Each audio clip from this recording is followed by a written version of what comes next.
있습니다. 누군가 나를 이제 불렀을 때에 잘못 불렀을 때가 있죠. 그리고 정확하지 않게 나를 불렀을 때가 있을 겁니다. 그런데도 불구하고 내가 그 소리를 정확하게 알아듣고 대답한 경험이 아마 있으실 겁니다. 가장 많은 대표적인 예로는 어린아이가 엄마를 부를 때의 그 목소리를 들을 때겠죠. 엄마라고 아이들은 부르지도 않습니다. 그냥 작은 소리만 내도 어머니는 그 아이의 소리에 귀를 기울이시고 우리 아이가 무엇을 원하는지 참 귀신같이 알아맞추십니다.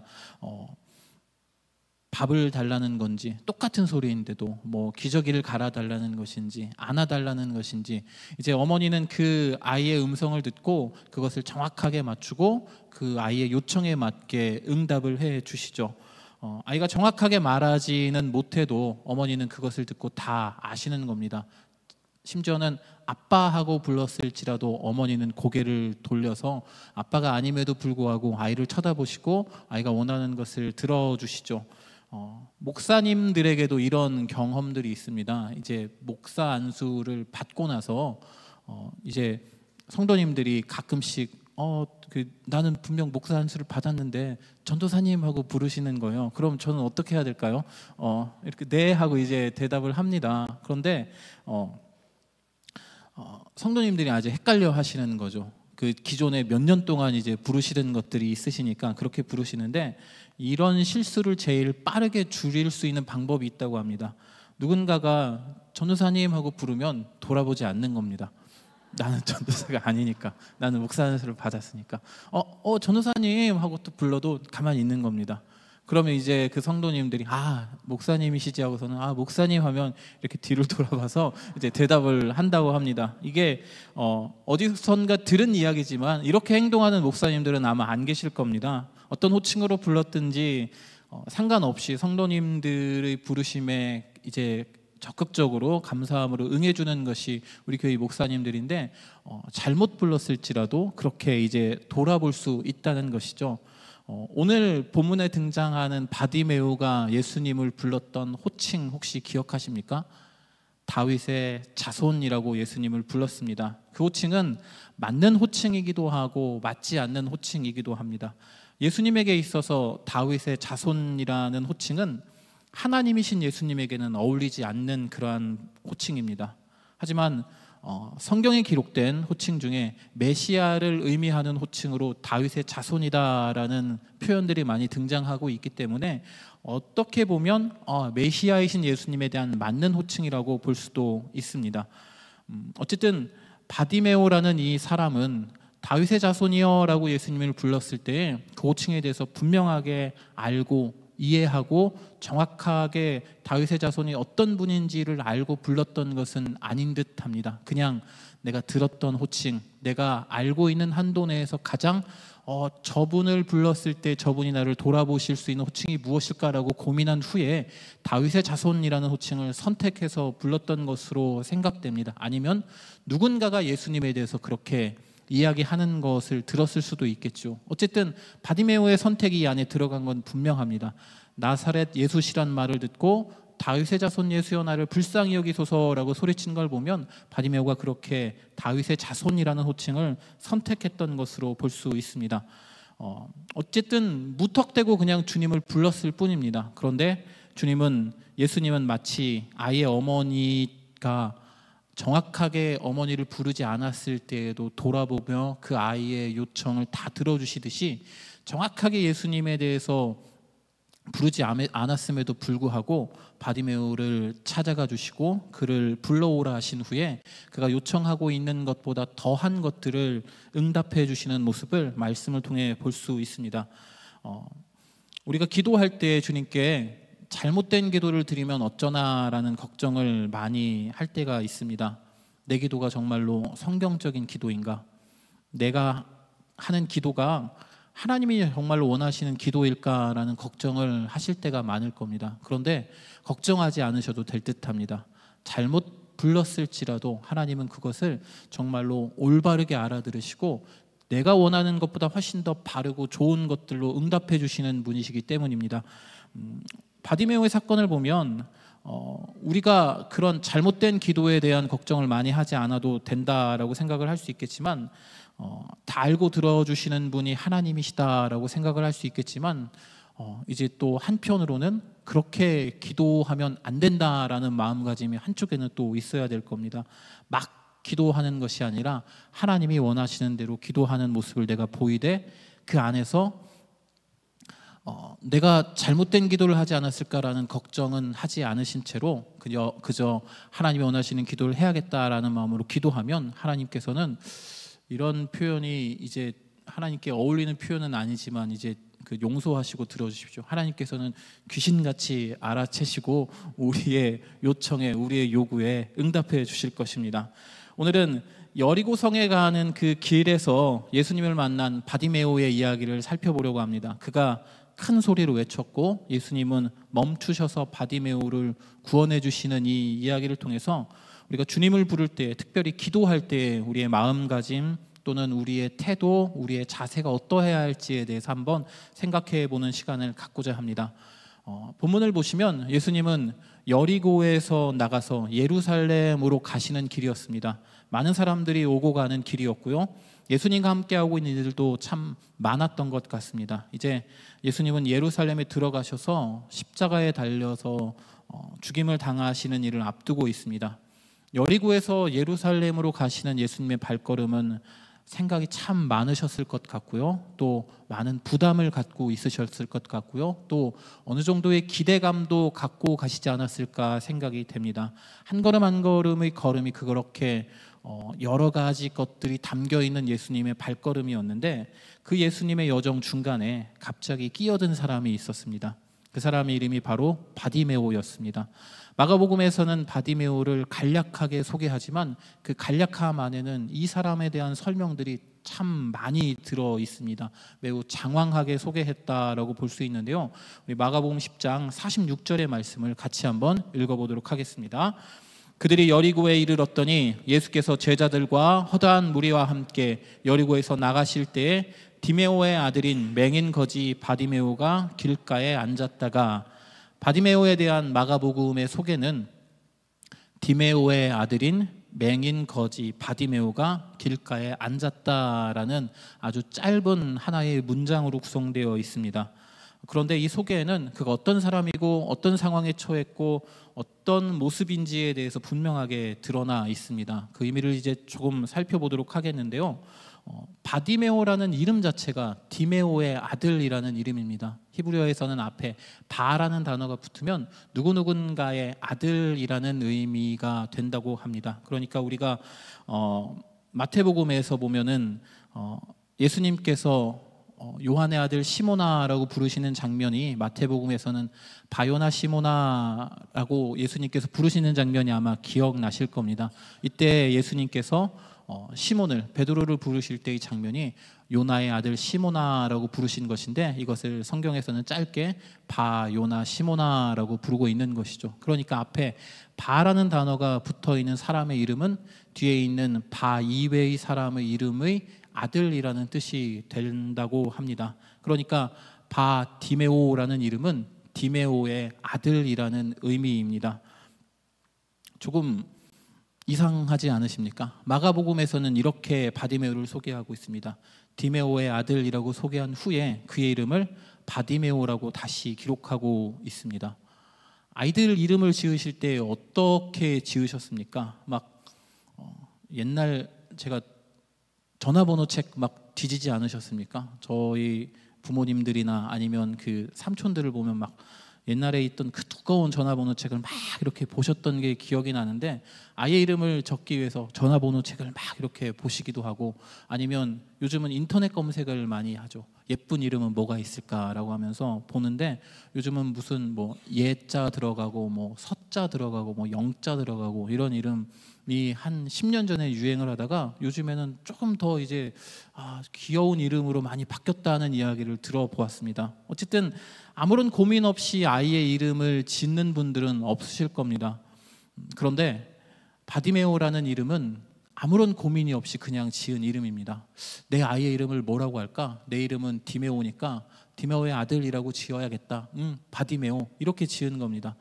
철수나 영이라고 지었다면은 유명하기라도 할 텐데, 개똥이나 소똥이라고 지었다면은 사람들이 부르기 편한 이름으로 지어야지라고 한 번 더 생각해 볼 법도 한 이름이기는 한데, 정말로 바디메오란 이름 자체는 아무런 고민 없이 그냥 내가 낳았으니 내 아들이야, 디메오의 아들 바디메오, 바디메오야라고 그냥 지은 것이죠.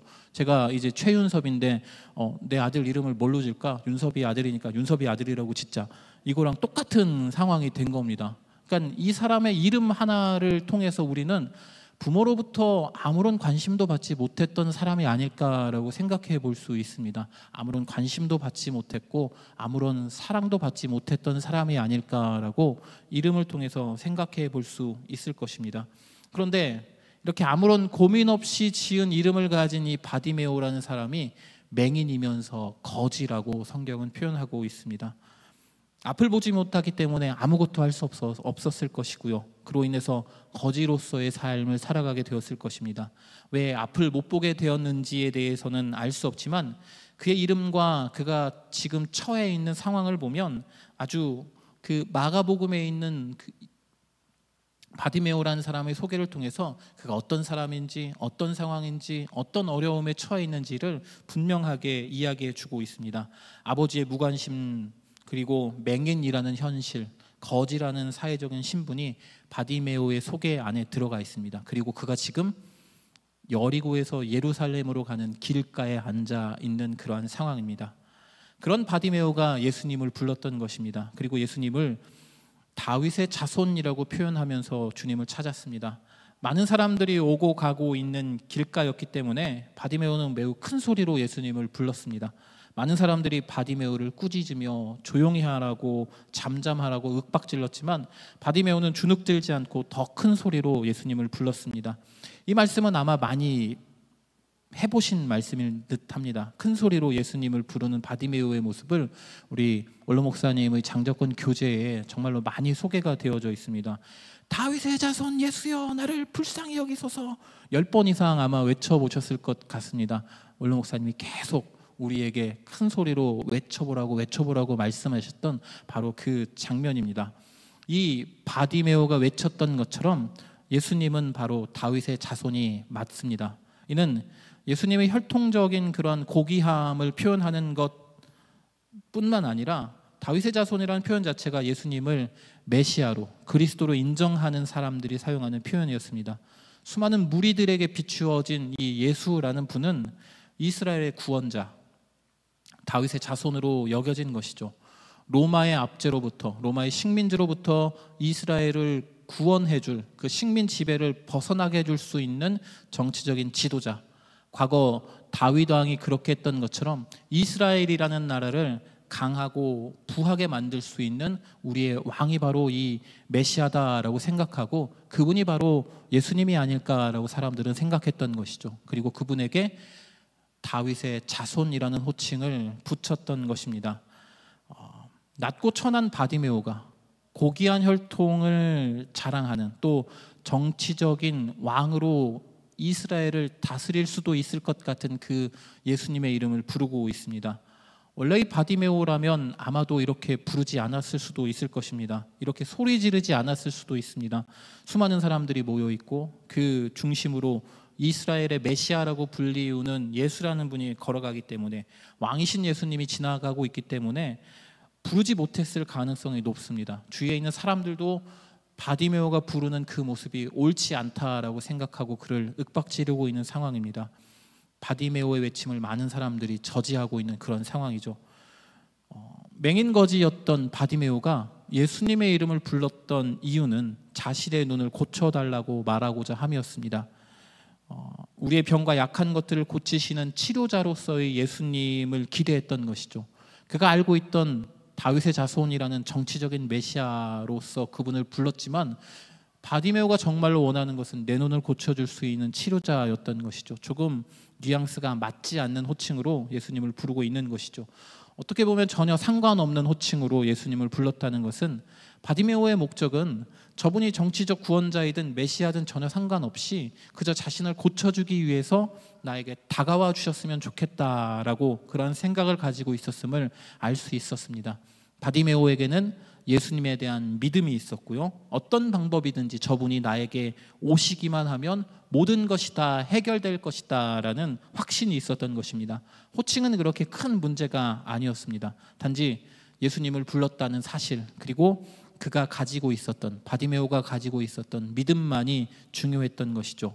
우리 마가복음 12장에 예수님께서 다윗의 자손이 어떠한 것인지에 대해서 비유하시며 하신 이야기가 있는데 그 말씀을 잠깐 읽고 넘어가도록 하겠습니다. 마가복음 12장 35절에서 37절까지의 말씀인데요, 우리 같이 한 목소리로 읽습니다. 예수께서 성전에서 가르치실새 대답하여 이르시되 어찌하여 서기관들이 그리스도를 다윗의 자손이라 하느냐. 다윗이 성령에 감동되어 친히 말하되 주께서 내 주께 이르시되 내가 내 원수를 내 발 아래에 둘 때까지 내 우편에 앉았으라 하셨도다 하였느니라. 다윗이 그리스도를 주라 하였은즉 어찌 그의 자손이 되겠느냐 하시니 많은 사람들이 즐겁게 듣더라. 아멘. 예수님이 서기관들을 이제 놀리시기 위해서 성경의 말씀을 인용한 겁니다. 다윗의 자손이 그리스도라면 다윗이 그리스도에 대해서 주라고 불렀는데 그게 자손이 맞냐라는 이야기죠. 그러니까 한 10세대, 20세대 위에 있는 할아버지가 자신의 손자한테 주인님이라고 불렀는데 그 손자가 정말로 주인이 맞냐, 아니면 자기의 손자한테 주인님이라고 부르는 게 올바른 것이냐라고 하면서 서기관들이 해석하지 못하도록 말씀에 있는 내용을 가지고 그리스도와 다윗의 자손에 대한 이야기를 그들에게 해준 것인데, 어쨌든 사람들은 이 예수님의 말씀을 즐겁게 들었다라고 써 있죠. 예수님은 다윗의 자손이라는 호칭에 대해서 크게 연연하지 않으셨던 듯합니다. 그리고 예수님 스스로도 이 다윗의 자손이라는 표현을 내세우지는 않아 보입니다. 사람들이 그렇게 주님을 불렀을 뿐입니다. 이 표현은 세상의 구원자이신 예수님의 존재를 다윗의 자손이라는 표현 안으로 한정시키는 듯한 느낌을 주기도 합니다. 어쨌든 예수님은 그것보다 훨씬 더 넓으시고 높으시고 무한하신 분이 분명하죠. 낮고 천한 바디메오가 세상의 구원자이신 예수님을 큰 소리로 불렀습니다. 자신이 알고 있는 가장 좋은 표현이라고 생각되는 다윗의 자손이라는 호칭까지 사용하면서 그분을 불렀습니다. 잘못된 표현인지 알지도 못하고 그저 예수님이 자신의 소리를 듣고 내 앞으로 오시기만 하면 된다는 믿음으로 주님을 찾았던 것이죠. 바디메오의 이런 집요한 외침에 예수님께서 반응하셨습니다. 그리고 바디메오를 불러서 무엇을 원하는지 물어보셨습니다. 바디메오가 가지고 있던 간절한 소원은 그가 보게 되는 것이었고요, 이 소원을 예수님께 바로 말씀을 드립니다. 그러나 예수님의 대답은 바디메오의 소원을 넘어서는 것이었죠. 우리 마가복음 10장 51절과 52절의 말씀을 같이 한번 읽겠습니다. 예수께서 말씀하여 이르시되 무엇을 하여 주기를 원하느냐. 맹인이 이르되 선생이며 보기를 원하나이다. 예수께서 이르시되 가라, 내 믿음이 너를 구원하였느니라 하시니 그가 곧 보게 되어 예수를 길에서 따르니라. 아멘. 단순히 보기만을 원했던 바디메오의 요청에 예수님이 주신 것은 구원이었습니다. 내 믿음이 너를 구원하였느니라 라는 예수님의 말씀은 바디메오가 단순히 보는 것을 넘어서 하나님의 나라에 들어갈 수 있다라고 하신 하나님이신 예수님께서 직접 선포해 주신 그러한 일입니다. 그리고 그의 따른 결과로서 바디메오는 보게 되었던 것이죠. 바디메오의 관점에서 보면 예수님을 만나는 이 기회는 그에게 마지막 기회였을 것입니다. 실제 예수님은 예루살렘에 입성하신 이후에 십자가를 지셨으므로 다시는 여리고에서 예루살렘으로 가는 그 길을 걸어가지 않으셨고, 바디메오는 이 마지막 기회를 이용하여서 끈기와 집요함이 얻어낸 그 결과라고 많은 사람들은 이야기하기도 합니다. 그리고 우리가 기도하는 모습이 이와 같아야 된다라고도 많이 이야기합니다. 지금 기도하지 않으면 언제 다시 기도하게 될지, 예수님을 만나게 될지 알 수 없다라고 이야기를 합니다. 그런데 예수님께서 십자가에 달려 돌아가신 이후에 성령님께서 지금 우리와 동행하고 있는 이때에는 우리에게는 이렇게 말씀드려도 될 듯합니다. 수많은 기회들이 우리에게는 기다리고 있습니다. 예배할 기회, 찬양할 기회, 기도하고 간구할 수 있는 기회들이 우리에게는 참 많이 다가와 있습니다. 매일매일 순간순간마다 우리는 예수님을 만날 수 있고 성경을 읽을 수 있고 하나님께 찬양을 드릴 수가 있습니다.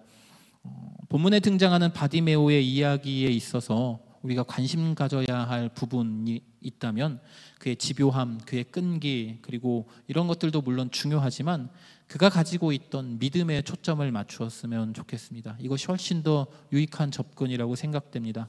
바디메오의 믿음이, 그가 가지고 있던 믿음을 힘입어 바디메오는 예수님을 부르고 예수님을 만났던 것입니다. 예수님은 온 세상의 죄를 짊어지시기 위해서 예루살렘으로 들어가시는 길이었습니다. 하나님으로부터 받은 궁극적인 사역을 감당하시기 위해서 길을 가고 계셨습니다. 이 사역은 낮은 자, 천한 자, 죄인뿐만 아니라 부자도 권력자들에게도 모두 다 적용되는 그야말로 온 세상을, 온 인류를 구원하기 위한 하나님의 사역이었습니다. 하나님의 최대의 계획이었죠. 숫자의 많고 적음을 논하는 것이 아닌 한 영혼의 소중함을 생각한다면 바디메오를 구원하는 것은 예수님께서 하셔야 할 사역의 한 부분이 될 수 있습니다. 그래서 낮고 천한 맹인 거지였던 바디메오를 구원함으로 예수님은 자신이 하셔야 할 사역을 조금 더 이루셨던 것으로 생각할 수 있습니다. 내 모습과는 상관없이, 내가 어떤 호칭으로 부르던 상관없이 믿음을 가지고 예수님을 부른다면 그분은 반드시 우리를 만나주시고 더 좋은 것으로 우리에게 채워주신다라는 이야기입니다. 그리고 주님을 만나기만 하면 그 모든 것들이 다 해결됨을 바디메오의 이야기를 통해서 우리에게 알려주고 있습니다. 욥기에 있는 말씀을 잠깐 드리겠는데요. 욥의 이야기를 잘 살펴보면 욥은 참 억울하지 않을까라는 생각이 듭니다. 욥은 왜 고난을 당했을까요? 왜 가족들이 죽고 부인은 도망치고 가진 재산들은 다 없어져야 했을까요? 우리는 욥기에 있는 앞에 있는 말씀을 읽었기 때문에 그 이유에 대해서 알고 있습니다. 하나님이 사단과 내기를 하셨기 때문입니다. 그런데 욥은 끝날 때까지 그 이유에 대해서 알지 못합니다. 그리고 욥기 40장까지 39장까지 내가 왜 이런 고통을 당해야 됩니까? 주님, 나에게 나타나셔서 알려주십시오라고 계속해서 기도하고, 친구들은 욥에게 너의 죄 때문에 네가 고난당하는 거다라고 이야기하는데 욥은 자기가 지은 죄를 아무리 생각해봐도 이런 고난과 연관 지을 수 없었기 때문에 하나님, 어떻게 된 일입니까? 나에게 대답해 주십시오. 나의 고통에 대해서 설명해 주십시오. 주님을 만나고 싶습니다. 주님을 보고 싶습니다 라고 계속해서 요청합니다. 그리고 욥기 40장에 가면 하나님께서 나타나셔서 모든 이 친구들과의 대화를 정리해 주시죠. 그리고 욥의 고백을 이제 42장에서 우리가 읽을 수 있는데요. 욥기 42장 5절과 6절의 말씀 우리 같이 한번 읽어보도록 하겠습니다. 내가 주께 대하여 귀로 듣기만 하였사오나 이제는 눈으로 주를 배웁니다. 그러므로 내가 스스로 거두어드리고 티끌과 제 가운데에서 회개하나이다. 욥의 억울함과 궁금증은 욥은 원인을 알고 싶었는데 여기에서는 욥은 그 원인을 알지 못한 채 하나님께 나와 회개합니다. 이게 어떤 이야기냐면 하나님을 만나는 그 자체만으로 내가 가지고 있는 억울함, 고통, 궁금증, 또 슬픔, 이 모든 것들이 다 해결될 수 있다라는 의미입니다. 욥은 하나님을 만나는 그 순간 아무것도 기억나지 않고 하나님께 자신의 그 존재 자체만으로 회개하며 하나님, 제가 잘못했습니다 라고 고개를 숙이게 될 수밖에 없었던 것이죠. 하나님이 어떠한 일을 하시든지 그것은 올바른 것이고 절대적인 선함이고 내가 잘못됐다는 것을 하나님의 그 존재하심 앞에서 깨닫게 된 것입니다. 주님을 만나기만 하면 모든 것들이 다 해결된다는 것을 아주 전형적으로 보여주고 있는 그러한 부분입니다. 모세도 비슷한 경험을 하게 됩니다. 출애굽기에 보면 이스라엘 백성들이 하나님 앞에서 금송아지를 만들어서 죄를 짓는 장면이 나오고 하나님께서 이스라엘 백성들을 이제 다 치시겠다라는 장면이 나오는데 모세가 중간에 중보자로서 하나님과 이스라엘 백성들 사이에서 기도함으로 하나님의 그 심판을 이제 물르는 그러한 역할을 하게 됩니다. 그러면서 모세가 하나님께 마지막에 이렇게 요청합니다. 하나님, 하나님의 영광을 나에게 보여주십시오라고 요청을 하자 하나님께서 나의 얼굴을 보면 죽을 수밖에 없으니 너를 이 바위 틈 사이에 두고 내가 너의 앞을 지나갈 텐데 손바닥으로 너를 가린 후에 지나갈 것이다. 그러니 너는 내 등만 보게 될 것이다 라고 이야기합니다. 오세아 같은 경우에는 정말로 수많은 어려움들, 고통들, 이스라엘 백성들의 죄 때문에 기도하고 차라리 나를 죽여주십시오, 주님이 주시는 그 책에서 내 이름을 제하여 주십시오라고 기도하면서 주님께 기도하며 이스라엘 백성들을 위해서 그렇게 노력한 이후에 정말로 주님께 요청하고 싶은 것이 딱 하나 있다면 그게 무엇일까라고 고민했을 때 갑작스럽게 주님의 영광을 보고 싶습니다라고 대답했던 것이죠. 내가 경험하고 내가 알고 내가 할 수 있는 그 모든 것들보다 하나님의 영광을 보는 것, 주님의 얼굴을 보는 것이 나에게는 정말로 소중합니다라고 하나님께 구했던 것이죠. 모세는 그 스스로 알고 있었던 것 같습니다. 하나님을 만나기만 하면, 하나님을 뵙기만 하면 모든 것들이 다 이루어지고 다 해결될 수 있음을 모세는 알고 있었던 것 같습니다. 맹인 거지였던 바디메오도 마찬가지였습니다. 그가 가지고 있던 믿음이 그런 것이었죠. 저 지나가시는 예수님을 내가 만나기만 하면 내가 가지고 있는 모든 문제들이 해결될 것이다 라고 그는 믿고 있었던 것입니다. 여기서 믿음이라는 단어가 계속해서 등장하는데요, 우리가 작년에 말씀 표어였죠. 믿음은 들음에서 나며 들음은 그리스도의 말씀으로 말미암는다라는 이 말씀을 통해서 우리는 믿음이 어떻게 생기는지에 대해서 한번 알 수 있습니다. 맹인이었던 바디메오는 사람들의 이야기에 귀를 기울였을 것입니다. 그리고 예수라는 분에 대한 소문에 대해서 듣게 되었을 것이죠. 그분이 어떤 일을 했는지, 그분이 어떤 말씀을 하셨는지 자연스럽게 듣고 그리스도의 말씀을 듣고 그리스도의 행하신 일들을 들으면서 그 안에 생기기 시작했습니다. 바로 믿음이 생기게 된 것이죠. 그리스도의 말씀을 들음으로 믿음이 생겼던 것입니다. 그리고 그 믿음이 저 앞을 지나가시는 예수라는 분을 내가 만나기만 하면 내가 가지고 있는 모든 문제들이 다 해결될 것이다 라고 생각하고 그렇게 예수님을 불렀던 것이죠. 바디메오의 낮고 천한 상황도, 바디메오가 불렀던 예수님에 대한 상황에 맞지 않는 호칭도, 다른 사람들의 억압도 바디메오가 가진 믿음으로 말미암은 외침을 막지는 못했습니다. 그리고 그 믿음으로 외친 외침으로 예수님께 닿았을 때에 바디메오의 소원은 예수님에 의해서 훨씬 더 좋은 것으로 채워졌음을 알 수 있습니다. 어떤 사람들은 커다란 소리와 부르짖는 기도가 예수님의 발걸음을 멈췄다고 말하기도 합니다.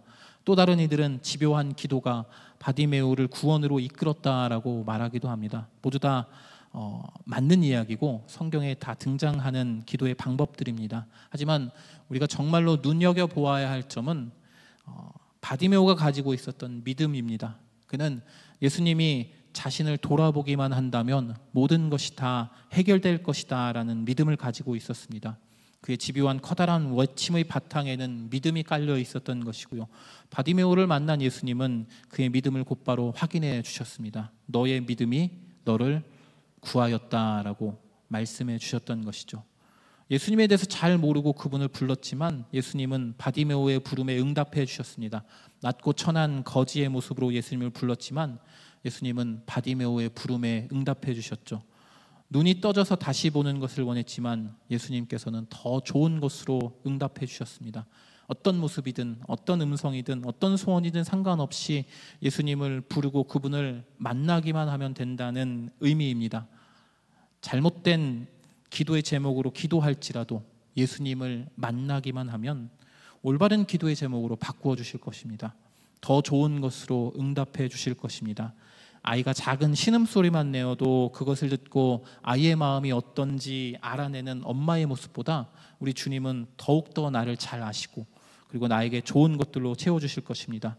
믿음을 가지고 주님을 찾아서 그분을 만날 때 주님이 나에게 다가와 주시고 나에게 정말로 좋은 것들로 책임져 주실 것입니다. 아멘. 예배 들어오기 전에 이제 혼자 잠시 기도를 했었습니다. 오늘 설교를 통해서 성도님들이 어떠했으면 좋을까라는 이런 고민을 가지고 이제 기도를 했습니다.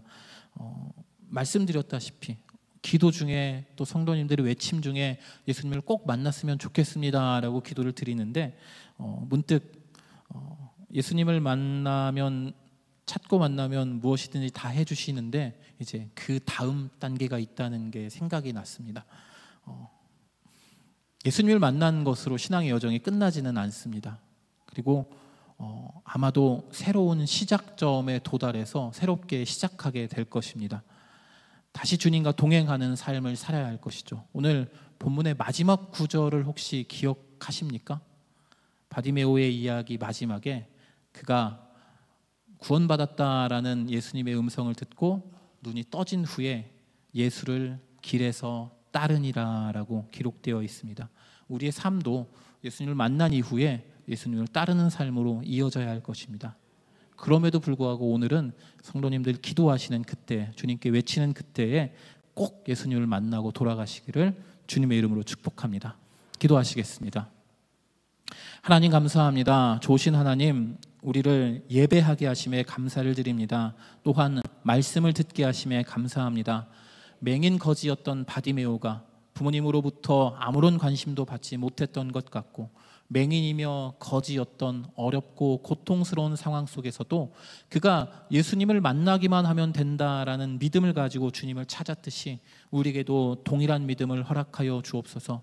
그래서 우리의 작은 신음까지도 응답하시는 그 주님을 오늘 만날 수 있도록 도와주옵소서. 어떤 기도의 제목을 가지고 주님께 나왔을지라도 주님께 내가 기도하면 주님이 나를 찾아와 주신다는 믿음으로 기도하게 하심으로 주님을 만나고 나의 기도의 제목이 하나님이 원하시는 기도의 제목으로 더욱더 성숙될 수 있도록, 또 하나님께서 나의 기도에 응답하여 주시고 더 좋은 것으로 채워주시는 그러한 기적들을 경험할 수 있는 오늘의 시간이 될 수 있도록 또 주님 인도하여 주옵소서. 하나님, 기도하는 시간 가운데 함께 하시고 은혜로 인도하여 주옵소서.